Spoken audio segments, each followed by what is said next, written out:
What is up? Happy Friday and welcome to the game on Pax8 Live, show where we talk about all the cybersecurity shenanigans you need to be aware of for the last week. We have a very special episode today. We're going to talk about applying best practice security in your home, but also some of the risks that come with the internet that we've known about for a while, but we really want to dive in on a couple topics. We're going to have Lyndsey Hoffman, Pax8's VP of Social Impact, joining us here in a little bit. And with that, let's dive straight into the news.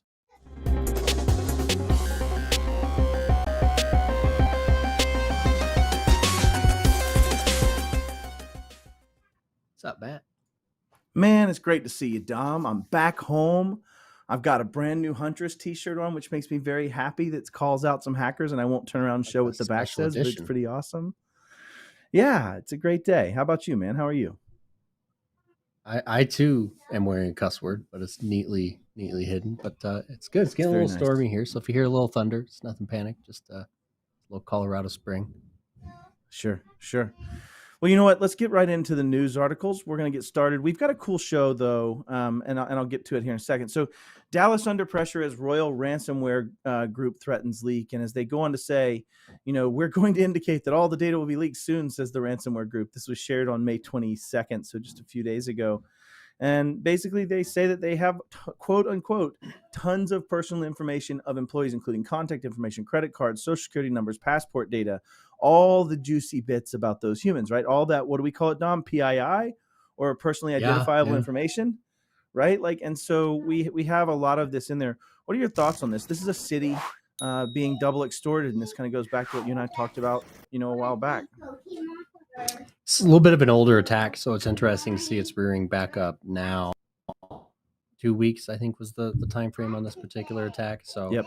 I think we expected a double extortion. I personally didn't expect a double extortion to take a few weeks.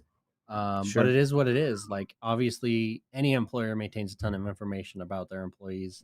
Credit card numbers would surprise me a little bit. I don't think Pax8 has my credit card number, I hope.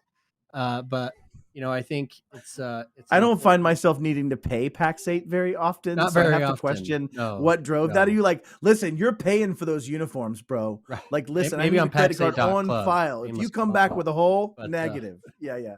I digress. But no, so obviously, look, there's going to be a lot of data in here. It's probably going to be a full dump of what exactly you said: names, social security numbers, addresses. Enough to steal an identity, open some credit, maybe commit some health fraud. It's serious, right? And again, it sort of is what it is. The city was allegedly knocked offline for a bit. They seem to be back, and obviously have not paid the ransom. Yeah. And I want to kind of focus on it from this conversation of one of the pillars of zero trust, which is this assumed breach, or as I used to call it, live compromised, right?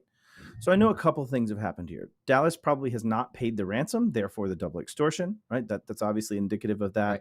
But in the same breath, they didn't do things like principle of least privilege reduction. They didn't do things quite presumably like, let's use Azure information protection to make the data not actually readable if it leaves. Let's change the structure of what I actually have presented as a threat, actor's attack surface by assuming we're going to be compromised. I don't even trust Dom's text messages. I want to validate it's really Dom every time. We have a very, elaborate methodology. No, I tease. But the point is that we should start finding ways to use principles of least privilege, assume compromise, do things to protect the data as it sits, as it travels, as it goes.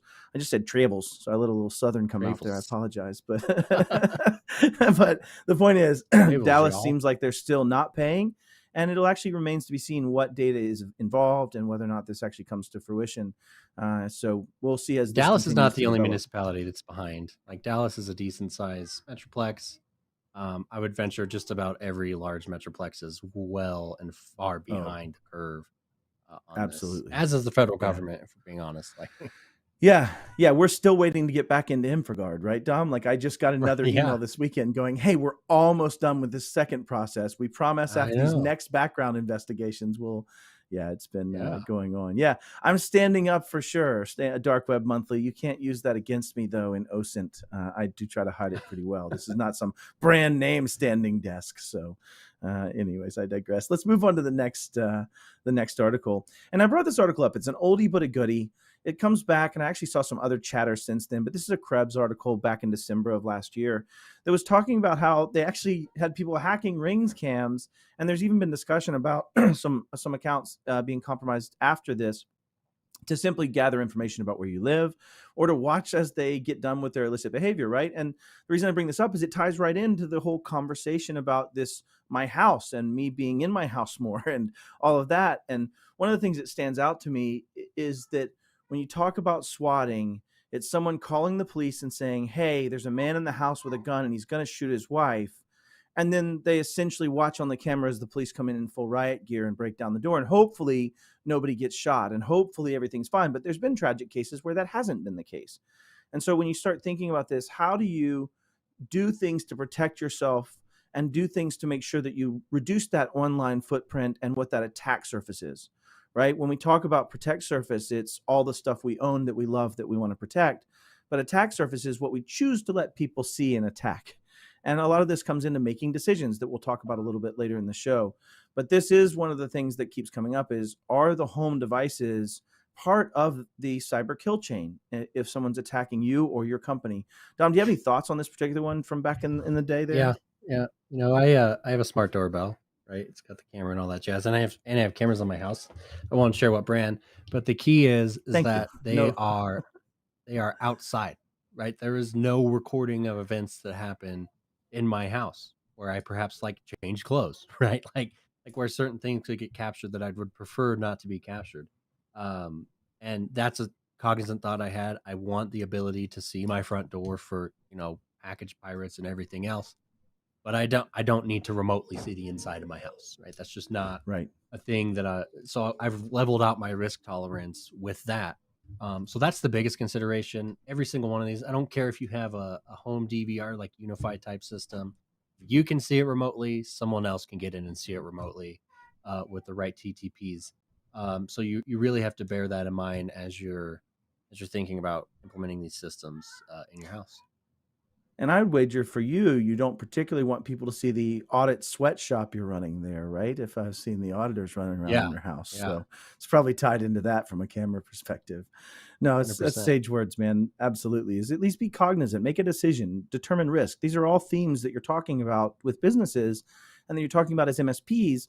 They apply to you too, right? Like this comes into conversation of how does one secure themselves in that same conversation. So this last one, Dom, you brought this one up. I'd love for you to introduce it. I have some color commentary to add to it, but what do we have in this last article, Dom? This one crossed my desk today. So this is an 8-hour-old article, so we kind of shoehorned it in here. And the headline is pretty self-explanatory, right? This newly discovered malware could disrupt power generation. Now it is a news headline, right? So sure, it is certainly sensationalized. But if you read through it, it's really, there's this discovery of a Russia-connected cosmic energy malware strain, and the debate is, was it developed by a red teamer for genuine war games, or was this uploaded to VirusTotal as an incident response and this piece of code was used maliciously? But the article draws all the way back to Stuxnet, right? For those of you that remember Stuxnet, and it's really interesting because it capability to disrupt physically power generation, generators and what have you. Well, not it's the first Stuxnet time, at the time, just the for last time. Yeah. Oh, you're saying from Stuxnet's perspective. Yeah. Because it was one of those things that actually searched for and found OT, right? We had Sam on from CISSA to talk about operational technology. And this is talking about how operational technology attacks as a service, right? They're talking about this particular piece of malware, Cosmic Energy, and the piece that's out, Mandy, it's saying, hey, it's the way it was developed that's the problem. We feel like this is actually part of an as a service type affiliate chain, similar to ransomware. We're now depending on who wants to, with very low barrier of entry, as long as they have enough Bitcoin and or cash or things to be able to make this happen, could likely make and target even a small municipality or a small country or different things in various ways of simply finding and hunting for OT and then attacking OT. And so when you get in, yeah, go ahead. Physical damage is the line we're crossing here, right? There's always been malware capable of, from a software perspective, burning down Rob's toaster at home, right?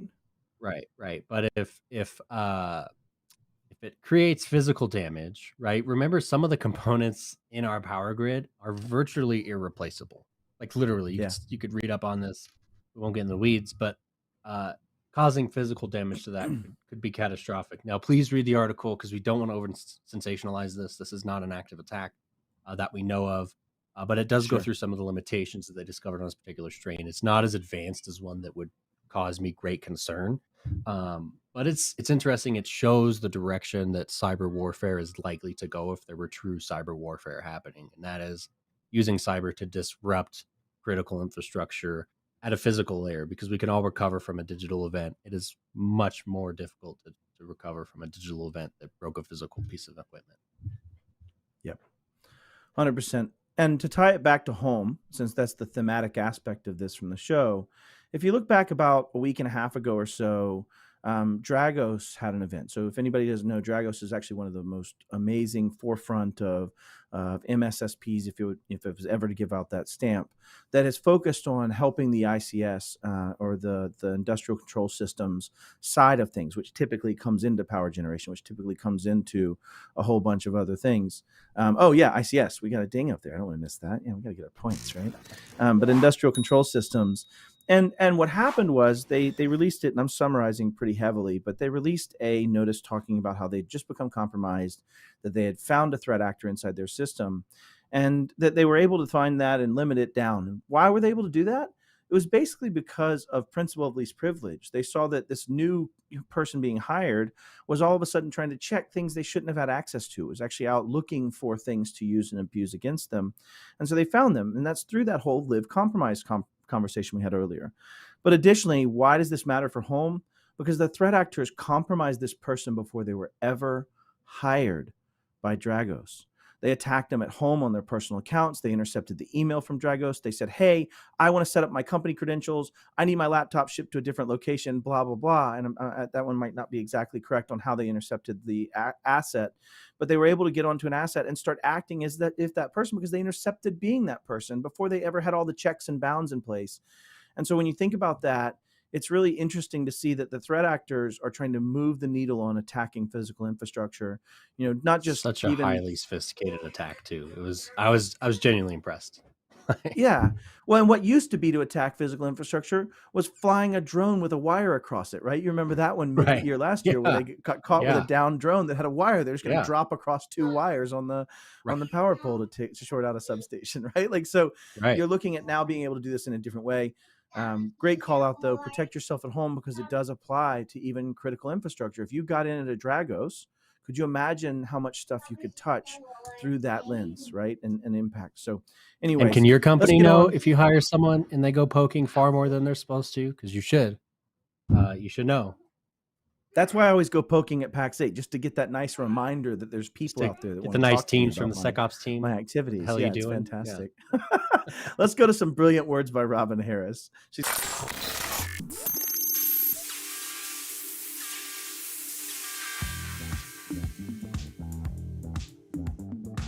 Let's talk a little bit about privacy by design. You have security by design and you have privacy by design. And privacy and security are not exactly the same thing, but they're like cousins. We work very closely with our legal team, and we take the guidance from them on how we need to position ourselves to be compliant with all the different privacy regulations. And when you start growing up as a company, what you want to do is you want to bring those components like security and privacy into your design process, so that you're not kind of like trying to stick it on at the end and like, oh crap, how do we put this into this? No, you want to design it into your process. And we were talking with our counsel, and she brought up something that I just thought, oh my God, that's just such a genius way to look at it. I'm just going to borrow that.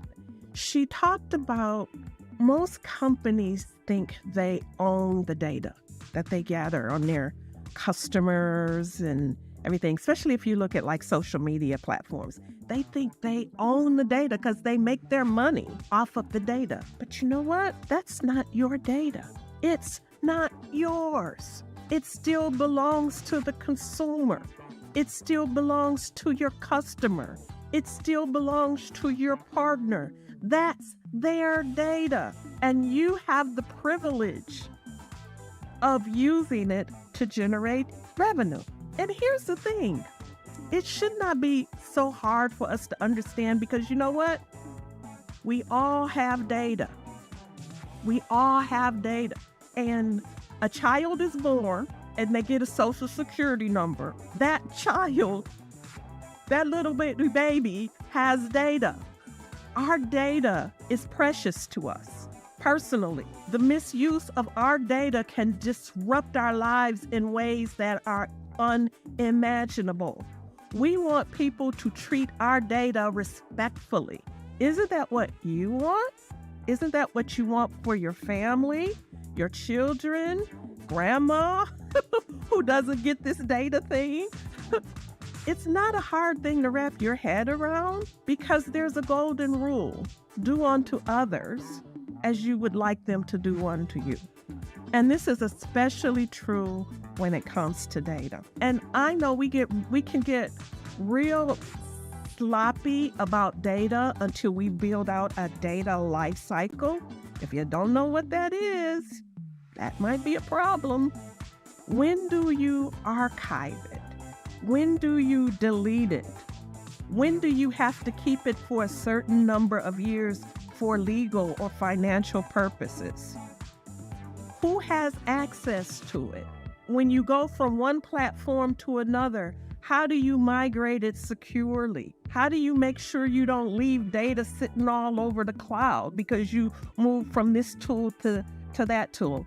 I'll tell you a funny, it's a funny, not so funny story, but back in the day when we were another company just getting ISO certified, and this is, when ISO auditors would come in and they would look in closets and open cabinets, and it just wasn't digital, and it's still not. They actually want to know what your security is in your physical environment. And so this is what we did. We did exactly what we knew the auditors would do. So we're opening cabinets, and it's like, first of all, the cabinet's not locked. And it had a bunch of papers in it, papers with people's social security numbers on it. Like, holy crap, why do we have, it's like, it was data just sitting there in hard copy in a cabinet that was not locked. That is a problem. And that data is safer in an office that gets locked than data that's just floating around in the cloud. Because you use this one at one point, and you put the data there, and it's like, oh no, we're not going to use that anymore. Let's go over here. But the data's still sitting over there because you didn't do due diligence to make sure it was removed. Build out your data life cycle. It's easier to do it when you've got this many things instead of this times 100. And I kid you not, as we grow as companies, we're going to have more and more places that we have to understand where is the data? Where is the data? Who has access to it? Is it time to archive it? Is it time to delete it? What happens if there's a breach? Who do we need to notify? All of that. Build your data life cycle and make sure privacy is designed into your operational business methods and processes. That's my take on privacy by design.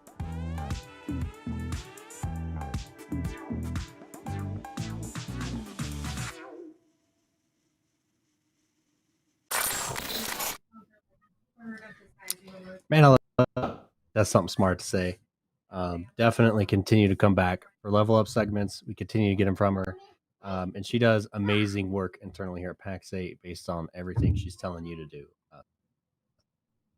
We're going to pivot here and shift into a couple of important topics around securing your home. And I did a couple different publications on this. I just want to say now that this show is going to go into a direction that some of you might not want to listen to, and we would totally respect that. So we are going to get into some topics here in a little bit. If you want to focus on just the nerdy bits, stay with us for a few more minutes. But also I did a post on this, and I did a podcast with Chris Johnson from CompTIA called MSP 1337, or Elite for those of us who are in the know, about just the nerdy bits of this. So if you're really interested in just the nerdy bits of home security, definitely check out those resources. That was a huge thunder. Enjoy that. Let's dive right into this article from the New York Times, because this really sparks an important conversation that we want to talk about. That one freaked out the auditors, man. That was a big crack. It says, Surgeon General warns that social media may harm children and adolescents. And I read it and I said, well, duh, right? Like, we've known this for a while, but this is the first time I think we've seen the Surgeon General come out and say, hey, there's a body of evidence from academia about this now. And I think it's a really important thing to acknowledge. So the link is down in the description below. It's definitely something we want you guys to check out. It's very new research. Like any research, it's still being studied scientifically, but we want you to take a moment to understand it. And it's really going to frame a lot of what we talk about, both from a nerdy bit and some of the other topics we're going to cover today. Matt, what is your thought? What do you think of the Surgeon General's take on social media and kids? Yeah, I had the same kind of no duh moment. I mean, in a lot of ways, both from a communication change of perspective, but also when you think about technology, and if we even just take the very public Twitter problem of how many bots are there, or Facebook, I did a talk for 8th graders called When Grandma Ain't Grandma, right? And where I simulated how I would simulate their grandmother's page. I stole a picture. I'm going to interrupt and say Dark Web Monthly seems to protest grandmas, and that avoids that whole situation. But he did correct that would solve it. So. No grandma, no kill chain, right, in that conversation. But what was funny is, as I talk about this, you think about how social media allows anonymity, the ability to create new profiles, the ability to actually pretend to be someone else, the ability to coax information about you out of you, right? Those things create that. So I'm not all that shocked by this. TV series about this. It's called Catfished, right? Like yeah, it's MTV been around a did long time. Yeah. Yeah, 100%. And so everybody doesn't know, Dom's got the thunder and lightning gods outside his house taking some shots at him. So if we lose him, that's why. I think Teacup called Zeus. So yeah. Teacup called Zeus. Yeah, he's got connections. That's why he's able to roll around with a name like Teacup, right? Like at this point. No, but I digress. But the threat that's at your house is pretty large. And one of the things that I often used when I was dealing with this with my kids was I had timeout times. I said, hey, you can't use social media past this time. And I could set windows that they could do it in. And I could influence that on their device. I could influence that on the home network. I could influence that with different various technologies. And so it's one of those things where it makes sense to me. But there's so many more places that it matters about home security and infrastructure. And we'll get into that a little later. We'll ask some questions of Lyndsey when she comes in and joins us. But Dom, how do you handle, this kind of understanding that we're now having to apply cybersecurity principles at home to protect our family, to prevent, what they can and can't use? How are you handling that at home? So I'm gonna rip the corporate layer off this, right? And not worry about the work from home factor, but that is a factor. I have kids; you can hear them in the background, studying the thunderstorm out there. But it's a scary thing, right? If we were to somehow, we might.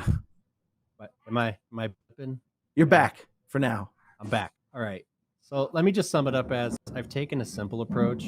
I have access to enterprise tools, but I don't use them, right? Because I need other people to be able to help me with my kids, right? So I do use Cloudflare Zero Trust. There's Cloudflare for families that's available, that's DNS filtering. But other than that, I use Microsoft Family Safety and Google Family Link, right? So I understand this is what they're allowed to do on the Xbox and the Surface and the whatever. And then my kiddo's phone is an Android. So this is, and he has no social media. He's not old enough, but we'll cross that bridge when we get there. Well, let's take it off of social media. What about smart devices? When you think about that perspective of its risk, and maybe we're not tackling the whole. I prefer to keep my Alexa in the shower for maximum. Just super convenient. You do remember the fun game you could say if somebody had an Alexa and say, "Hey Alexa, what's my home address?" And it's pretty funny to see how many people have that allowed. Anyways, I digress. Yeah, back to your point. Or when your kids figure out what's coming for Christmas. Yeah, it's a whole thing. I do have smart devices, right? And I've accepted, for me personally, and this might not be for you, but I have, home assistants. I enjoy using them, but they are on a separate network. So I have what it's called, and it's for guests and for IoT junk, right? Smart devices, and I'm glad smart bulbs. You brought that up. So let's imagine you have a kids network. And I know for all of y'all that are super techie, like just turn it off. We're going to go to a video real quick. But this is going to be my version of how we use DNS to protect our kids, right? I have a different DNS response on my kids network than I have on mine with different schedules. So if you don't mind, I'm going to do a little analogy, right? And so we'll go ahead and bring that up now. All right, so imagine you want to get to this ice cream shop on the web. You go in, you type in the web address, right? We're all familiar with doing this. And you hit enter. And eventually it takes me to the page, and I get that resolved by DNS. DNS on the back end, domain naming system, if you want to put the ding up there on the back end, is actually resolving that address, right? And if you get that, then you can go to that page. And the rest of the inner tubes knows how to route. They know how to use different routing protocols to get me to the IP address it resolved. And I got there almost like maybe like GPS. So if we think about that, let's show the second half of this. We're going to go in and say, imagine you're thinking about this from that perspective. If I want to look up this ice cream store and drive there, then I'm going to do the web search. It's going to give me an address. That address is going to go into a GPS. I'm going to drive to that building, and then I'm going to go get ice cream. Well, we can stop that, right? What if we could make it not necessarily give you an address? What if we could make it not necessarily give you the directions or the street address that you need to go to that ice cream store? So you could now inject instead something where you're now using a blocker that says, nope, no ice cream for you, which I desperately need because I'm kind of a big boy. And if I could avoid some ice cream, I'd be better off. But if you take this back to your kids, right, you can inject stuff to say, no, you can't go to these things right now. And you can even do that on time-based. You could say, yes, Snapchat during the day when I have you out of your room and you're not sitting there. Or what if you could say now, yes, you can use Snapchat then, but not in your room by yourself. And this brings me back to one I won't get into, but there's been some really horrible attacks against children that we really wanted to dive into today. And so I wanted to pivot a little bit into maybe the softer side of what we do around this. And I actually brought in a really good friend of mine. You all know and love her. She's a superstar. I'm going to interject Lyndsey Hoffman. because go ahead. I know I mentioned earlier we're going to roll into sensitive topics. Right about now is when that's going to happen. So again, super sensitive. There's no hard feelings if this is not stuff you want to be. We are going to discuss certain topics like trafficking and the like. So if you want to leave, please leave now. But let's welcome Lyndsey. I wanted to get that in there, but what's up, Lyndsey?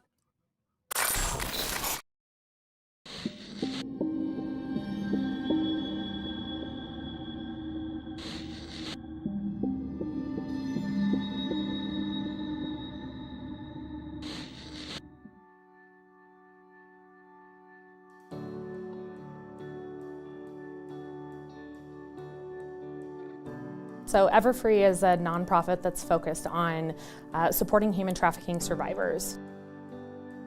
I learned about Everfree at a Women of the Channel event, and very early on I understood, that Everfree's mission and their values were very aligned to Pax8 and our values, as well as they're globally expanding in the same way that we're globally expanding here at Pax8. I was expecting everything that I didn't see going into this trip. I think I had this aspect of, feeling as if these women needed to be saved, that there was going to be so much hardship, and not necessarily that it wasn't going to be tough, but that toughness was going to be a different lens than what I actually experienced. I've got to feel and see what hope really looks like. That's really all they have left, is that layer of hope, to be able to bring them together and to fight for an issue together as a community, and to know that they're not alone. There was this sense of connectivity. There were groups that were, trying to get TikTok dances down together as a group. There were groups that, ran into children, that had the availability to play in the streets with these kids. And again, I think uniquely we all had the experience that we needed to have that moment in time, but also uniquely the one that met us where we were in this experience. And I think universally we all left with this knowing that we're all connected and that we all have this ability to again, step out of our comfort zones and see a little bit of ourselves in these other communities, and how do we take that little bit of privilege to be able to give someone else the platform, or put an arm out to just say, hi, I am so-and-so, and it's great to meet you. Yeah, ladies! And this, again, being able to meet people where they are and to find a sense of shared humanity. I think our shared values between Pax8 and Everfree is that we're really about taking on and disrupting the market where others may not be brave enough to take on challenging issues that aren't the easy things to talk about. In Pax8, our full culture has always been to be a disruptor and to take on the things that others don't have the same bravery or the know-how or the platform and the privilege to be able to support those types of issues.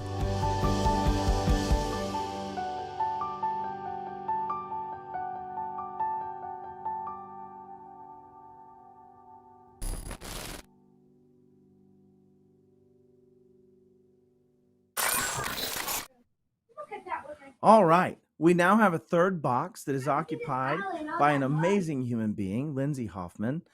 Lyndsey, you know, it's great to have you on the game. This has kind of been predestined, I think, for a while, since the very beginning. We're like 25 episodes in. We haven't had the Hoff on, which is crazy. Yeah. But let's talk about it. Tell me who you are and what do you do for Pax8, and just kind of take a minute and explain for everybody what you do for us. Yeah, 100%. Thanks for having me. My name is Lyndsey Hoffman. I'm the Vice President of Social Impact here at Pax8. And I get to run really our purpose, our corporate purpose department that builds and supports our inclusive workplace, our corporate social responsibility, our volunteering and giving, all of the things that bring purpose to our work on this higher level, which is really awesome. And a part of that, I've been working on some amazing nonprofit partnerships in our communities over these last couple of months. Yeah. You know, you talk about purpose, Lyndsey. Like, for me, anybody that's followed me for the last 4 years or so knows that everything I do is about purpose, right? It is a mission. Yep. It's something I'm trying to accomplish. There's my path that I'm trying to go forward. And so I really align with that. And it was really cool watching you transition from the Microsoft team, where you crushed it there, to actually being able to lead, now that we're being a large enough company to do this, an endeavor down purpose. I mean, you and I met, and you got me a lot of the support I needed for my beard shave last year, right? Like, we raised $202,000. We had your team, we had graphics team, we had the production team involved. And, you know, it's just that kind of thing to watch you be able to make that impact at a global social level. So what does that look like for you? Can you tell me about your travels? Like, what do you do? Like, help me understand what a day in the life looks like for what you do. Yeah, so day in the life is really, honestly, it looks different every single day. I will say the month of April was very much heavily in our communities. We had the opportunity to hit the streets of Cebu, Philippines, and immerse ourselves with a community that really is looking for a lot of support and need in this space. And so we had the opportunity, 6 Pax8ers, to get out and not only immerse ourselves in these streets with this community and find out what their needs were, but to also be able to train some human trafficking survivors that are, you know, moving into freedom ship, as well as the Everfree and PTI teams that these social workers are working with these amazing women that are going through this phase of life. And so I got to teach Microsoft skills and put my Microsoft hat back on and train on Outlook and Teams and how to be productive. So cool. it's amazing how, like, your entire life journey in tech can be used in so many different ways, and that, you know, privilege of knowledge for some of the things that we've had the ability to do in our lives has now Well, given me the platform again to impact, you know, these amazing opportunities like this in communities. you hit the nail on the head. You just said a word unconsciously, which is privilege of knowledge, right? And as you think about that, that is exactly the codification of it, right? There's privilege that we live with in our everyday, that you're now saying, can we share that and bring everybody up? And that comes back to a rising tide, right? Raises all ships. And so what I don't know, and I feel a little ignorant towards, and maybe you can help me out, is what is Everfree? Who is Everfree? What are you doing? Help me understand that, because I Yeah. feel like I missed a little bit of that in that beginning. Yeah, no, totally. So, Everfree is a nonprofit that they're on a mission to free communities from human trafficking, to empower survivors everywhere to flourish in freedom. So they're really about full comprehensive care, very similar to the same way that Pax8 we are built by our community and with our community. They are in the same methodology and model.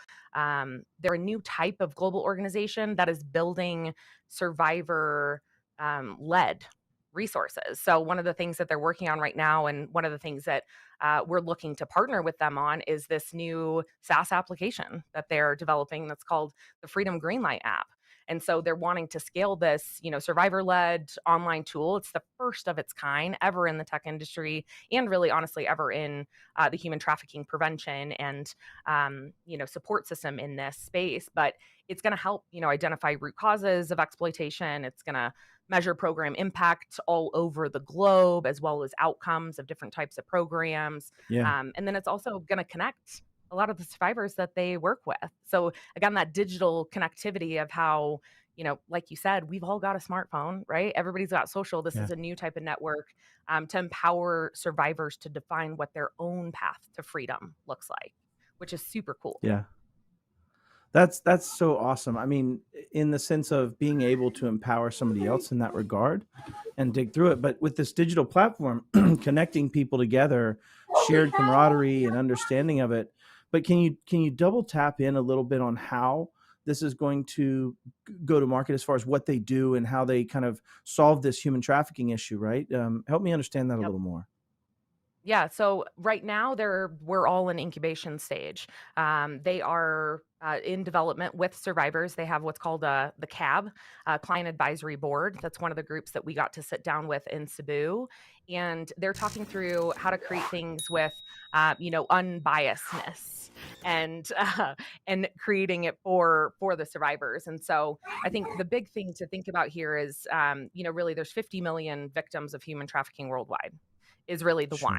why. We're noticing, it's a $99 billion industry today, which is Yeah. absolutely insane. But less than 1% of those victims, are really ever identified, but they only less than 1% get access to these types of resources to be able to really find freedom ship. And one of those Yeah. 4 victims are children. So when we think about, all of our kiddos in the next generation, there's a lot of exploitation. And again, technology, because of that scale, Yeah. there's been a Well, 1,200%, 1,200% you, increase because of the internet.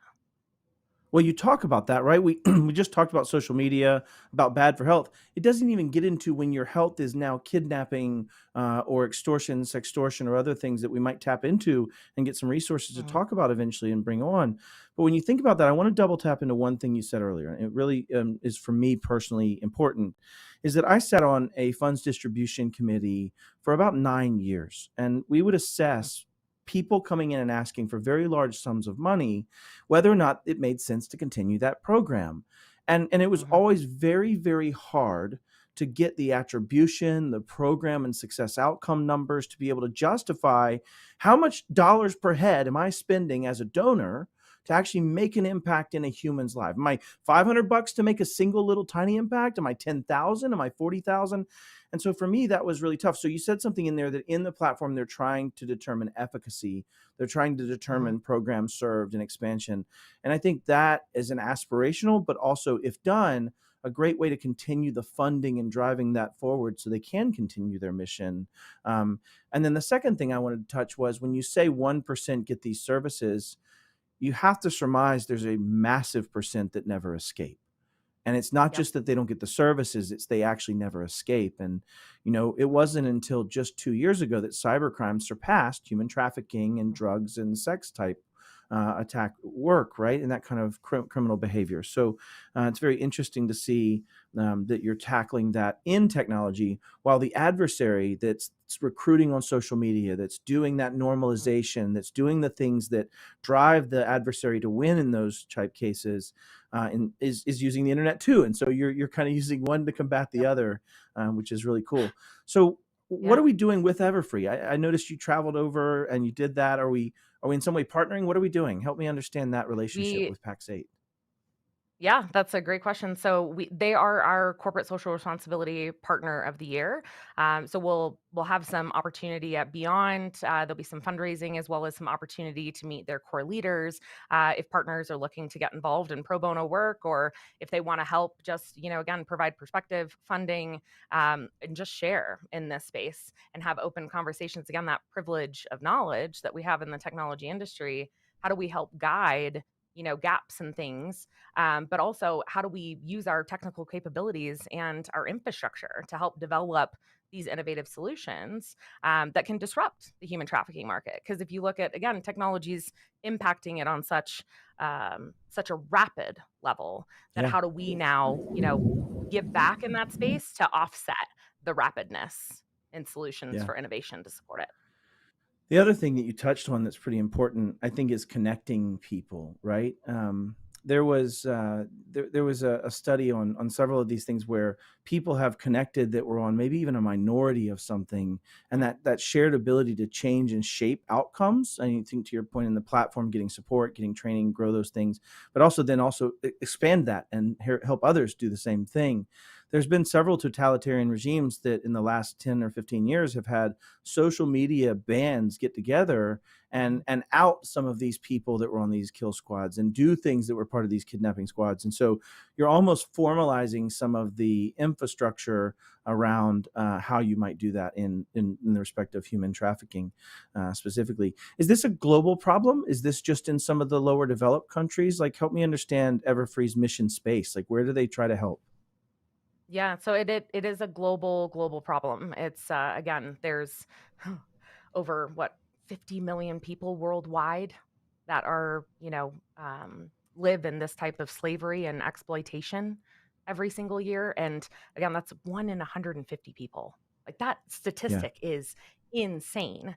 And there's been a 10 million increase in that number since 2018. So if you think about the 2020 pop and how, technology really skyrocketed and COVID Yeah. enhanced and, catapulted a lot of our businesses in this space, it also catapulted huge global issues like human Oh, trafficking. yeah. And really, honestly, there's only a handful of things when it comes to issues on the planet as a globe that we all agree on, and human trafficking is one of those things.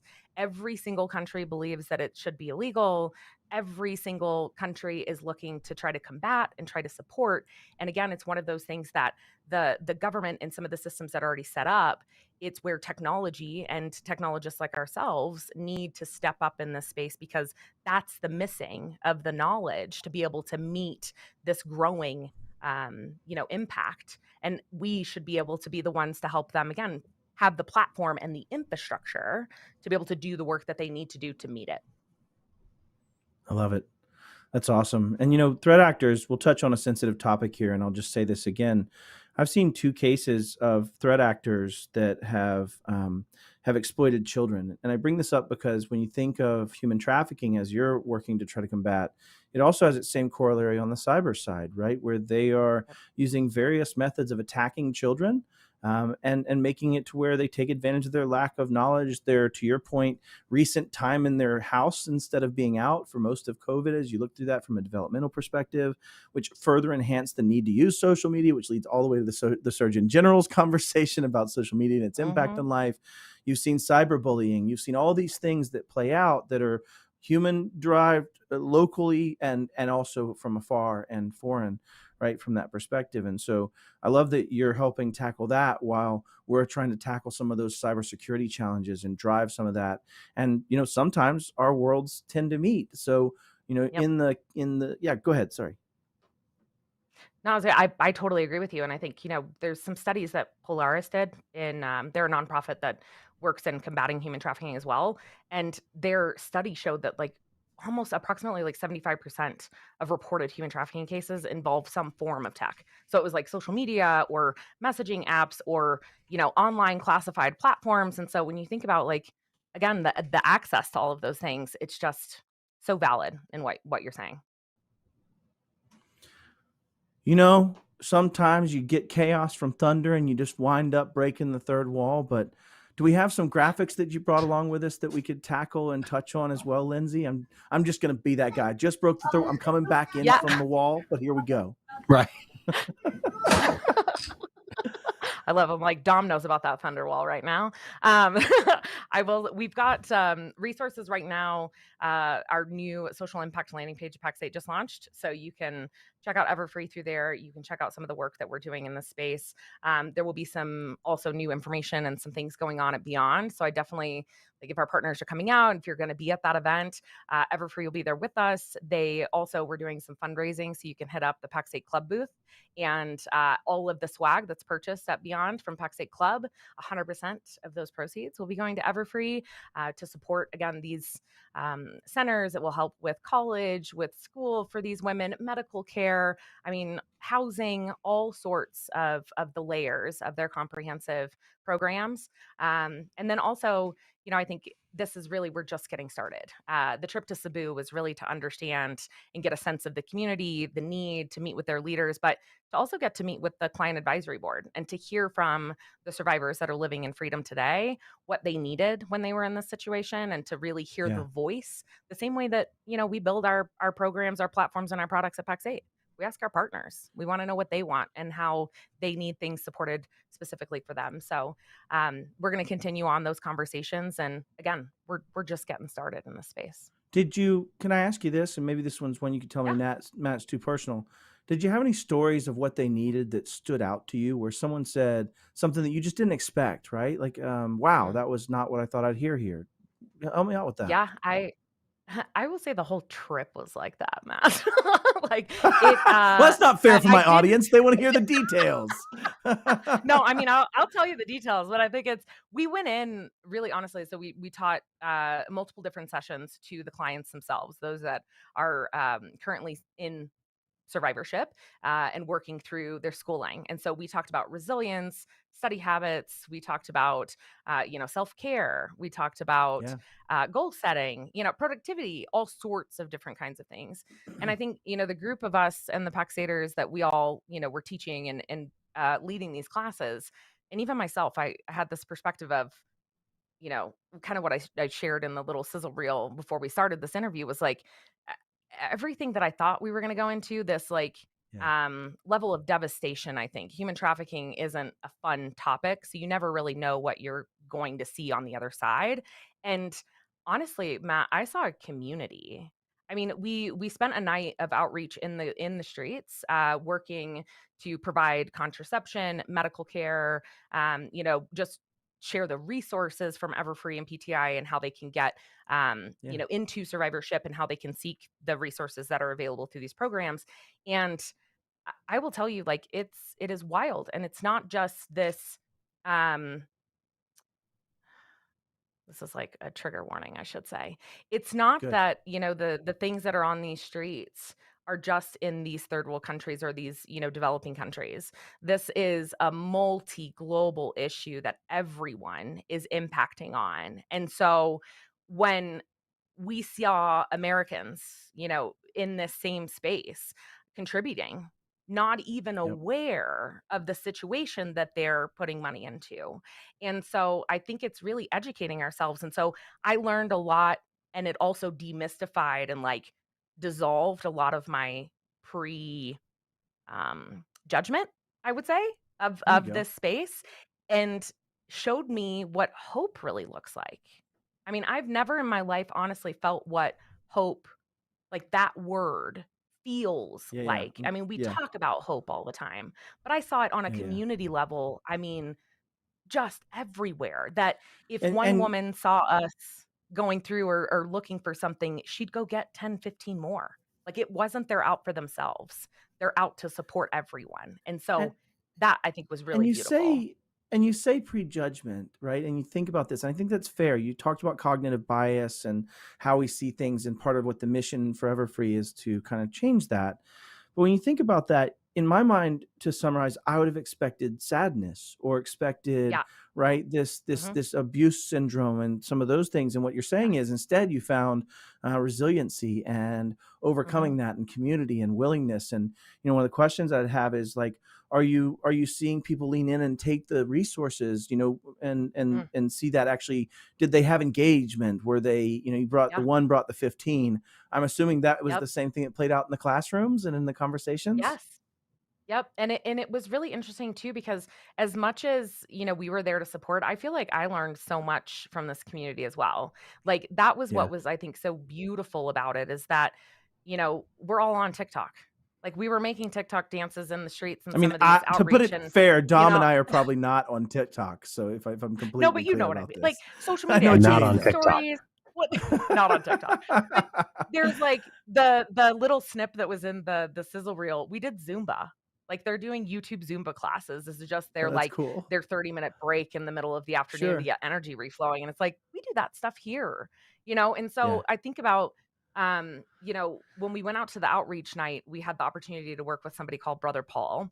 And he's been doing this work. He's known globally. He sits on the human trafficking board globally and is really fighting on an international level for a lot of support in this space. And so he specifically told us, lead every conversation in every situation, no judgment. Like walk in, open eyes, fresh perspective, things like that. And I feel like by us taking that approach, we got to see each other. Like I had some of these women that they could probably outsell a lot of people too. Their energy was like on fire. You'd never know, this is that they come Yeah. from these types of traumatic experiences of being exploited. And really honestly, like they were like, oh, I see you. Like we're the same. Cause y'all know Yep. me, I'm a total feeler. So anytime we had I was like, oh, I That's what I love about you, Lyndsey. That's what I love about you. Yeah. She cries at So all there my were- jokes. I do. I'm like, I just walk around with a bag of tissues everywhere I go. And so that's like, we had moments like that where, the girls were like, oh my gosh, you remind me so much of me. And it was one thing that that finding shared community, like you said, Yeah. there's a little piece of each of us around the entire planet. We're connected. And so slowing down to think about that and how we can, again, just support, because there's so much privilege in the tech industry. How do we now flip that privilege to make it shared privilege so everyone has a platform to be able to create equity? Because that's really what it is. It's not just impacting this one area or these one country here and there. It is a global issue. Yeah. Well, I'm glad we've got the Lyndsey Hoffman on the case and driving this forward. I like to pump people up in general in life, but I would say you're one of those humans that I've always understood that about. It's that level of empathy and care that's just fantastic to see the role you're in and what you're going to do with it. And next year, I've got a big, ambitious goal of influencing $1 million in charity revenue to stage up my $200,000 that was raised last year. And Ian and I have got some really cool things cooking. I'd love to make Everfree one of the teams that we end up sponsoring as well for that, and more to come in the next year. But let's pivot just a little bit. We promised all the people listening that have heard about this awesome work, and I'm super excited about this and the impact it's going to make. And even globally, I think it's going to make such a crazy economic impact. But let's look back at this concept of what helps us prevent these traffickings in our own life. What helps us prevent these extortions and sextortions and attacks in our own life? And if nothing else, just a little selfishly, to bring it back into cybersecurity, because that's my jam. And so I want to take this opportunity to ask each of you some questions about how we can protect ourselves at home. And so I'm going to ask you to go ahead, Lyndsey, and just tell me, what's one thing that you're doing to help protect yourself at home from a security perspective, or something you've done maybe potentially to help from anything in that security genre. I just love picking the brains of our other humans in this company. Yeah, no, I totally, great question too. So I, home office, I work here quite a bit. I, podcast and do some other stuff creatively for Pax8 video. I'm sure you've seen my face everywhere else. I'm like, where? I have a lot. But in that, in that space, I have an entire network that's just set up for work. So my son's Xboxes and the rest of the house and, the guests that come through and stay while they're here, fam and things like that, are on their own network. Really, honestly, I set it up selfishly in the very beginning to separate things, especially during COVID, because I was like, I was tired of losing and getting kicked out because my son was on Fortnite, too long. That was the initial. You can dab somewhere else, kid. Seriously, I'm like, no more Roblox. I don't have any more money. We're done. So that was a big part of it. And then secondarily on the home network, I have a ton of parental controls. Nice. I ex Microsofty. So obviously all the fun Xbox parental controls, all the Surface, Windows 11 parental controls. I know where he is, what he's looking at. He doesn't love this ultra transparency, but I do. So it makes me sleep better at night and know that we're protected. Yeah, that's awesome. Dom, let's cut over to you for just a minute. If the thunder gods have moved on and Teacup has assuaged his assault upon you, it's getting better. So we'll see if it holds. Yeah. And maybe for you, what advice would you give if you were wanting to protect? And I'm going to put you on the spot. How would you handle social media in your house for your children? Let's take a snippet from what you talked about with Chris Johnson. Yeah. Well, they don't have it. Like, it's not a thing in our house for kids. But that's mostly an age thing, right? It's just they're not developed enough to deal with that. But I think they've gotten into Roblox, which we've put in some stringent rules around, and some other technologies. YouTube's another big one. I'll just say it right now. YouTube Kids is an absolute joke. There is nothing more safe about YouTube Kids than normal YouTube. So if you thought that, stop thinking it. You can research it. It's garbage. Hot take from Dom. But nonetheless, we have YouTube in the house. Like, school needs YouTube, right? Like, it is now a tool that we deal with in our lives, but it's really, for us, we take mostly a human approach, right? Yes, I have geeky controls in place, but I also just educate kids, and they understand, like, people shouldn't be asking you about you. That should not be a communication that you accept in your life. That's the biggest piece when it comes to ways to communicate with others, but also just understanding what they may stumble on the internet and giving them that avenue to discuss it with you, I think, is probably the most impactful. If you did zero tooling or controls, but you built an avenue for your kids to discuss it, you're much further ahead than a lot of others. Then obviously, yes, we do have controls, right? The network is DNS filtered. The devices are locked down, right? There are those controls in place, but, like, let's be honest, you can go to someone else's house that's probably not doing that, right? Yes. I think or their cellular network if you don't style. have things in play. Yeah. Right. Yeah, their cellular network, or just, my kid's my kid. He's got migraine. He's gonna figure out a way around it someday, right? So I did, at least. I think we take this back to what Lyndsey's talking about, and that is that information privilege. And Dom, you kind of leaned into that, and that's something that we're used to doing parentally, right? As a pedagogue to our children, and saying, hey, I want to teach them that maybe this little kid that's reaching out to you might not really be somebody you know, right? Maybe these things need to be talked about. And maybe if someone is asking you or bullying you, I want to hear about it. And maybe those type of things, right, play into that. And so I love what you're saying, Dom, of, yes, there's technical controls. Yes, there's things we can do to defend ourselves. But it goes right back to the corollary of regular cybersecurity, right? We need to train our people. We need to make good decisions of how we let people access tech. To your point, you said, no social media yet, not allowing it. At some point, we'll introduce that topic. At some point, you'll be old enough, right? But until then, we're not quite there. So it's really more that you think about it. I think that's my call to action. If I wanted to sum up my call to action on this, it's this. It is that if you only think about security at business, we've seen it from the Dragos attack. We saw it with the LastPass attack when it came to having a Plex server running on your asset you're accessing work from.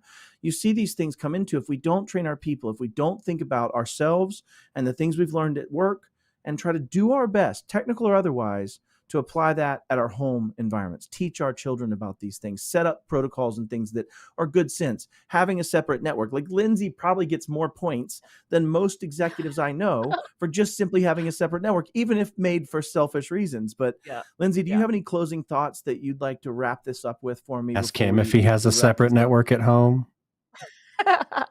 Be selfish and set yourself up as a network on your own. That's my tip. Like, legit. Your bandwidth will be great. You'll save all the headache of having to fight with the kids. Yeah, for sure. And you could go to the extreme that I go to, where I have two separate egress points, one of them for my IoT network, and having a separate gateway than my non-IoT network that then also has further segmentation as well inside it and different things. But again, I get bored sometimes, so I go a little deep into it. Dom, why don't you close us out? Lyndsey, thank you so much for being here. This has been awesome. I I just always love giving Yeah, a thanks for stage to coming. someone who's doing something amazing. And I'm so happy to I have you on our appreciate show. you. I really appreciate it. Yeah, same. Appreciate Yeah. y'all and appreciate everybody listening and hearing more about it. Can't wait to see all the things we're going to do. Absolutely. Thanks for coming, Lyndsey. We hope to have you back on a future iteration of the game. There's so much more to be discussed and covered in these topics. Again, if you're looking for resources from that nerdy perspective or from that thought perspective, check out MSP 1337 from Chris Johnson. It's on all the various podcast And platforms. I did an we'll get the episode links with in him the and we chat. got into some of the nerdy bits. But there's a ton of different resources out there that are available to you from a technical perspective. And the other one I wanted to mention is commonsense.org is a fantastic resource for just being able to have these conversations, particularly if you're a less sort of techie parent. A lot of advice, a lot of conversation starters. With that in mind, that is our show for this week. Don't forget to join us next week. We're going to have some exciting guests as we start to get heated up for Beyond, because it will officially be June. Exciting. So you'll Exciting. want to join Like us. exciting. You think Nick Hetty's not exciting enough? Isn't it Nick Hetty next week? This is going to be amazing. It is. It's beyond exciting. It is I Nick Hetty digress. next week. Yeah, I didn't know we were ready to leak that one, man. Oh, sorry. Did I What? say too much? All right. Well, I'm going to You get the said hook too then. much. Thanks for You're being gonna- you're here. gonna get the Click the hook. buttons. Thank y'all. See you.